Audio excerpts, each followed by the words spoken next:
The Lord is on my side. I will not fear. Hi you guys, thank you so much for tuning into my channel. So today's video is going to be about how I transformed this synthetic wig from this to this. So you guys, if you have not already subscribed to my channel, I'm going to pause right now and you already know what to do.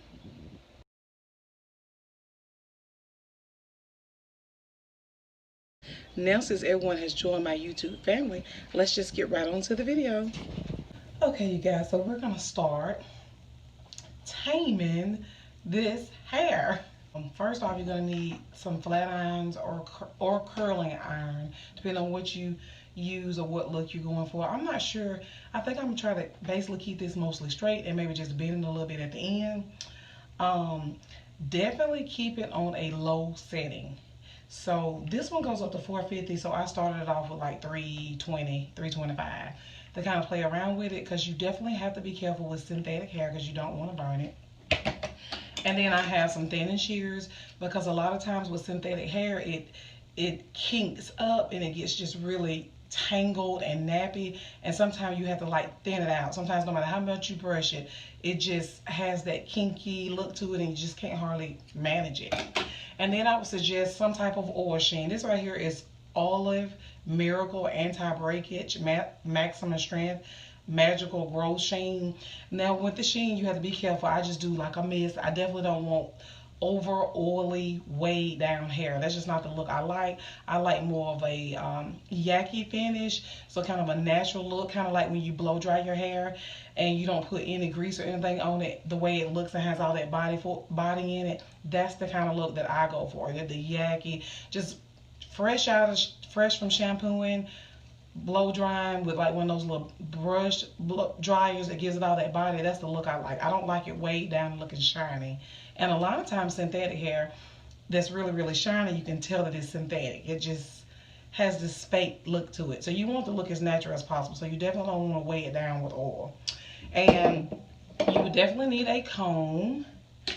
And I use a vent brush, like a brush like this with the bristles on it when I'm using synthetic hair, because I'm telling you, when it gets kinky like this, you're going to have to put some on work in it.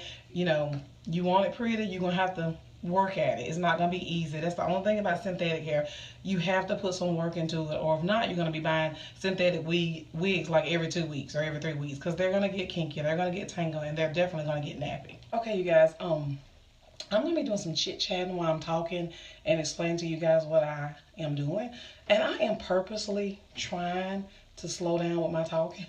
I talk so fast, you guys, and a lot of times people be like, what did you say? Like my dad tells me all the time, my fiance say, slow down. We don't know what you're saying. You talk so fast. So I'm going to purposely try to talk slower. Okay, almost like the time I tried to purposely talk quieter, and my friend Valerie will tell you how that went.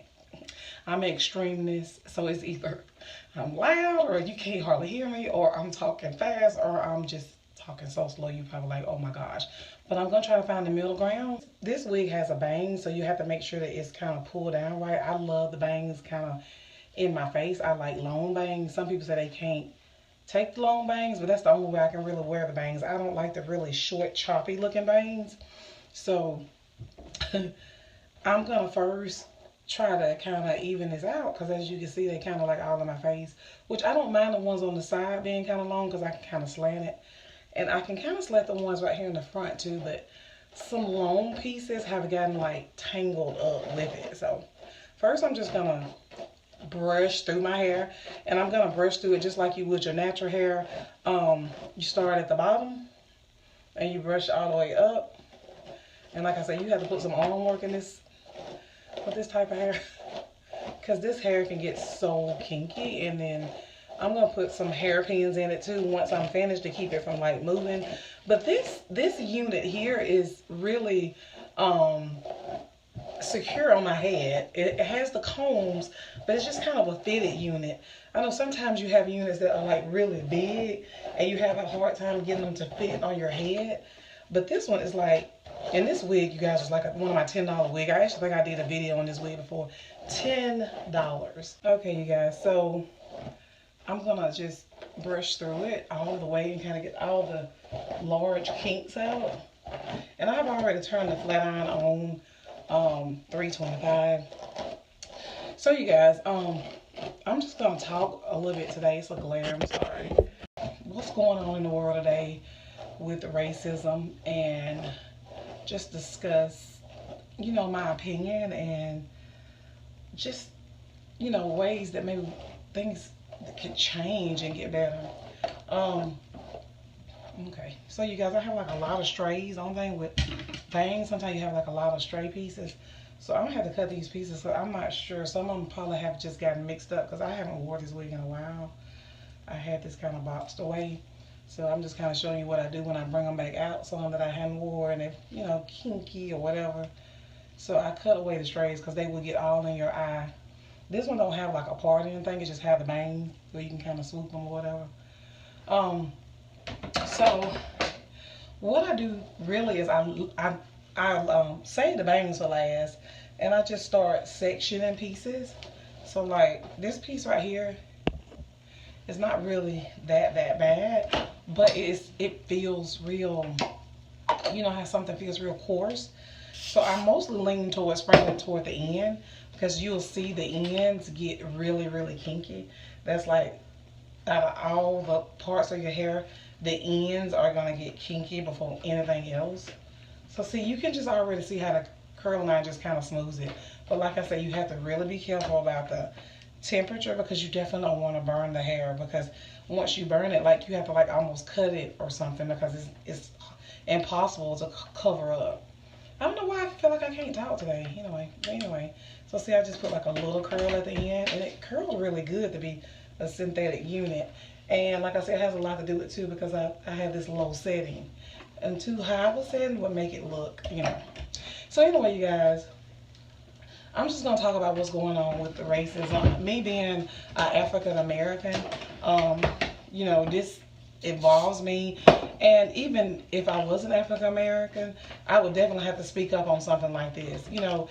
It's the police brutality has been taken to another level, and the fact that some people think this is okay and they're taken up for it is really scary because it just shows that people really hate a certain race, a certain group of people because of the color of their skin is terrible.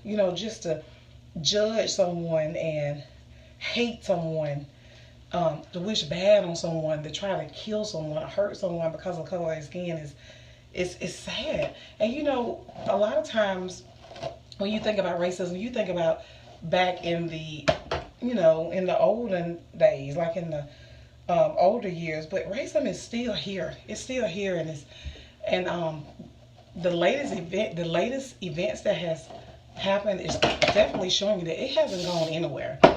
People are a little bit more sneaky with it now, but then again, no, they're not, because with George Floyd, he was basically just murdered right there in the street. I mean, the guy was obviously helpless, and he still sit on that man's neck like that. Like, I will never understand how someone can do a human like that, no matter the color of his skin, no matter what. Even if he was the biggest criminal in the world, like, he did not deserve that. It was just terrible to watch. And I think people all over the world, black, white, Hispanic, watched that video and felt remorse and felt sad. And I'm not here judging all white people or all different nationality people, because some people care. Everyone is not racist. Now, we do have a lot of racists, but then we have a lot of people that cares. You can see it in the marches and people speaking out. Even some of the suburban communities that's having the protesting, and they're just basically telling you, hey, this is not okay, or another human to be treated like this. This is not okay. And I feel like the people that are like really silent, I think they're a part of the problem as well, because if you don't say something, it's almost like you agree with it. If you're not saying, hey, this is not right, this is a problem in America, someone needs to do something about it. If you don't stand your ground, then I feel like it's just going to keep happening. And I'm going to be honest with you, it's really a scary place right now for African Americans, because you don't know. Even with me being a woman, I know a lot of times they're doing it to men, but women have also been killed. And even if I get pulled over for like a ticket or maybe speeding or anything, it's fearful to me because I don't know if the police officer that's pulling me over is a racist, and I don't know what he may do to me. I don't know if that's going to be my last time, like my last time here on earth, my last time seeing my mom, my dad, my children. And you know, whether you're African American or not, you have to put yourself in our place and just imagine it. Being pulled over for a traffic ticket, or just being pulled over for, you know, speeding, or maybe a light or anything, or just being pulled over in general, and not knowing and fearing what the police officer may do to you. You know, no one should have to live like that. No one should have to live like that. And you know, a lot of other nationalities are speaking out saying that it's not okay, and that really is what's going to make the difference. Even the people that's not affected, when they get just as bad as the people that's affected, I feel like things are going to really make a turn. I have seen some of my classmates' comments, and some of them I was really surprised by. Some of them I wasn't, but some of them I was thinking, really? You know, what if that was your son? You know, they seem to be really focused on the vandalism and all that. And I'm not saying that the vandalism and the burning of the cars and the buildings, I'm not saying that that's okay. You know, I'm not saying that that's okay. But can I relate to the rage that those people have? Yes. I mean, it's not just George. That's what people don't understand. It's not just George. This has happened over and over again. And a lot of times the police officers get away with it. They get off. So it's basically saying like our lives don't matter. So when people say, oh, I don't understand when they say black lives don't matter. Oh, it's really simple and it's really clear. Let me explain it to you. They're saying black lives matter because the way we're being treated is like we don't matter. So when they say, well, all lives matter, all lives do matter. But we have to make a stand for who is being mistreated. And we are the ones that are being mistreated. So we're telling you, hey, black lives matters too. You're not the ones that's being murdered in the street. You're not the ones that's being beat unmercifully so you can almost, unrecognizable. It's not happening to other races but the black race. So that's why we're standing on the movement Black Lives Matters, because it's obvious in today's society black lives are not mattering at all. People don't care, and they look at us like, okay, we can do them any kind of way. It's unhumane, it's not justice, it's not fair, and we're not treated fair.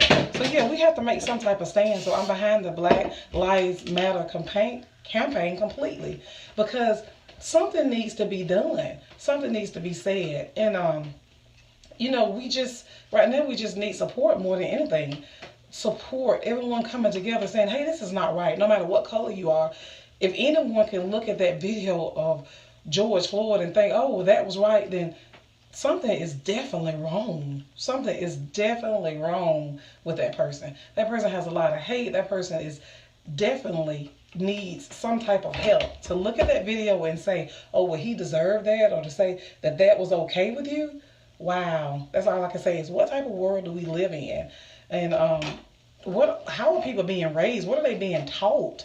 You know, this has to start somewhere, and everyone should not be allowed to be a police officer. A lot of people that were racist before they became a police officer became a police officer. So if you're racist and you hate black people and you hate a certain race, why would you go be a police officer? So you can use your power to hurt people, to kill people, to, punish people, to make them pay. It's like, I feel like some people that are become a police officer are being a police officer just for the power, just to try to get away with murder and get away with hate crimes. And it's sad. And I'm not saying all police officers are like that, but I'm telling you, you don't know which ones are and which one not. And it's making the rest of them look bad. And I'm not saying you could take a group of people and stereotype all of them, because I'm telling you, I have some white friends that are very supportive. I have some white friends that share Black Lives Matter on their social media platforms more than I do. So I know that we have people in our corner, and I know that everyone is not racist. But for the ones that out there that are racist, it's ridiculous. It's sad, and they should be punished. They should be punished. What that police officer did to George Floyd, he should be punished. Far beyond being fired or let go of a job. No, he should be punished. He took an innocent life at that point. That man was not fighting back. He was he was helpless on the ground, and he continued to put his knee in that man's neck. And you know, I'm gonna tell you something, and I was telling one of my white friends this. When that man was crying out for his mother, I think every black woman in the world felt that. It was the most emotional video ever. I couldn't even watch all of it because I cried, because I thought that he is calling out for his mother to help him. I think he knew that he was probably about to take his last breath, and he was just so desperate for some help. Someone, please help me. He called his mother. And that did it for me. I thought, wow. And you still continue to put your knee on his neck. So you guys, racism it's a big problem in America. And until all Americans are able to admit it to themselves, yes, black people are being treated unfairly. Yes, it's not right. Yes, we have to take a stand and we have to do something about it. Then this is going to continue. So, you know, it's sad and it's scary. And I'm just praying that things turn around, because I have children. I have stepsons, and I worry about them. I worry about them getting pulled over. I worry about them being in the wrong place at the wrong time, getting blamed for something that they didn't do, or being attacked because of what they look like. Oh, a stereotype. Well, you look like someone that did this, or you fit the description. How many times have we heard you fit the description? All black people don't look alike, guys. My gosh. Does every black man fit the description? No, everyone does not fit the description. No one should be, you know, dropped to their knees and beat because they fit a description. You don't even know if it's them, and you do this. It's like, no, that's not justice. That's not even freedom to me. It's sad, you know. So you guys, I actually curled this a lot quicker than what I thought, and it's actually curling pretty good. But you guys, it's upsetting, it's heartbreaking, it's sad, it's humiliating, you know, as a black woman, to see our race being treated like this, and being treated so unfair and so unhumane. It's really a lot, you know. And I don't think that we have to sit down and accept this. I think we need to come together as one, and we need to stand and protest and say, no, enough is enough.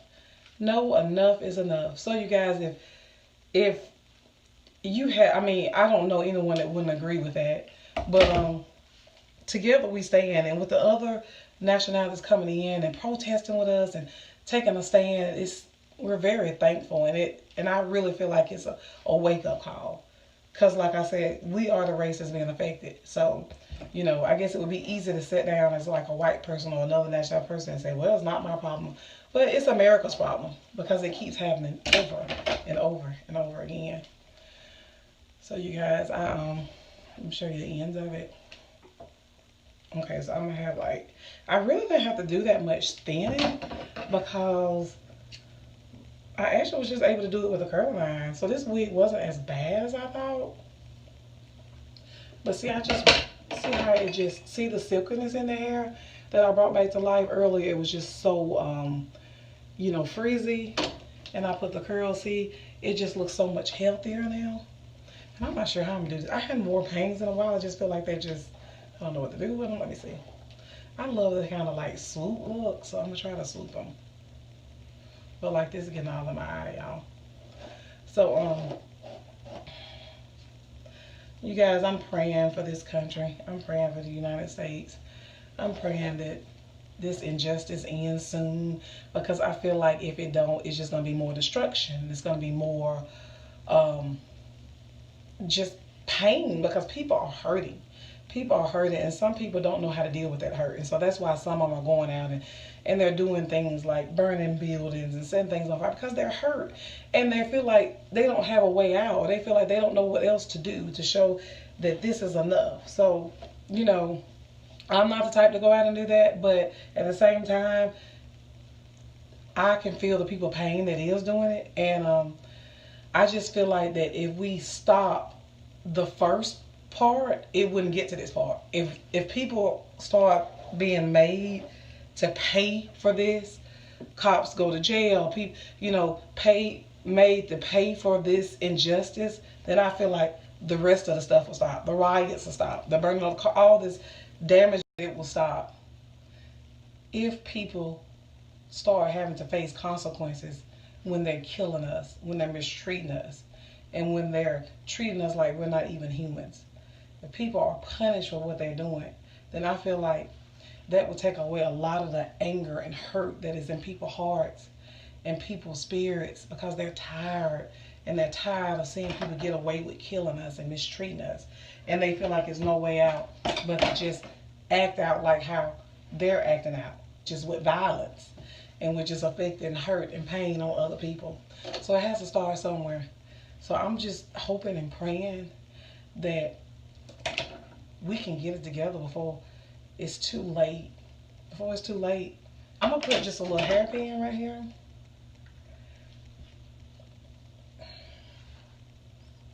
Yeah, I'm gonna put a little hairpin.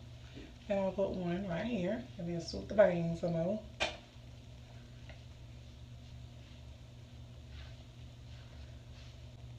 This is the finished look.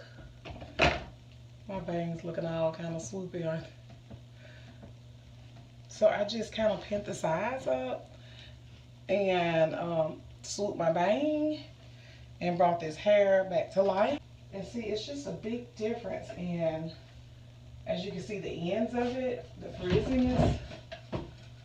Guys, thank you so much for tuning into my channel. I enjoy talking to you guys, and I'm still trying to fix my hair. I enjoy talking to you guys, and I love you, my YouTube family.